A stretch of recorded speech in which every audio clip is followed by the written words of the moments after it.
When it comes to artist books today, artists are pushing the boundaries of what we might think of as a book. They can take the form of Anne-Marie Hunter's book Nailed, a book which can't possibly be read or opened, or this lovely work His Master Said, which comes in the form of a cigarette packet and inside 10 chapters.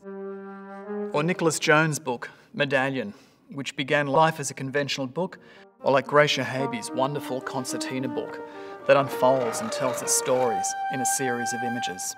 It's worth keeping in mind that artists have always been involved in the production of books since the earliest times.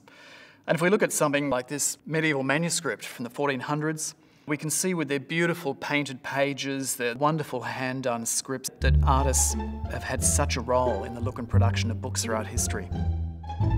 But by the 19th century, frankly, books had sort of become dull. The text and typography, the layout, there wasn't a lot of attention to that sort of detail.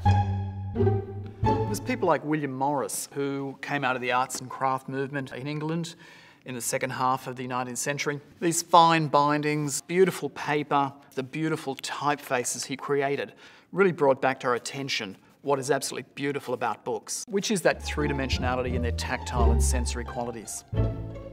We tend to talk about artist books as very much a 20th century phenomenon. And this is a lovely example of a work by Picasso, and that was very much typical of the kind of deluxe books that were being made in Europe in the first half of the 20th century. Surrealism, constructivism, Dada, all produced lots and lots of little books. And this is a terrific example here by the Russian constructivist Lissitzky. And we can see the kind of beautiful elements of design involved. In the 1950s, there tended to be a new generation of artists. American artists, Ed Ruscha, for instance, or the Swiss-German artist Dieter Roth. This wonderful work, 1234 Most Speedy Drawings. This is a new style of artist books, and they were using things like cheap offset printing and photocopier, selling them for a few dollars, and getting that conceptual art practice out there amongst the public.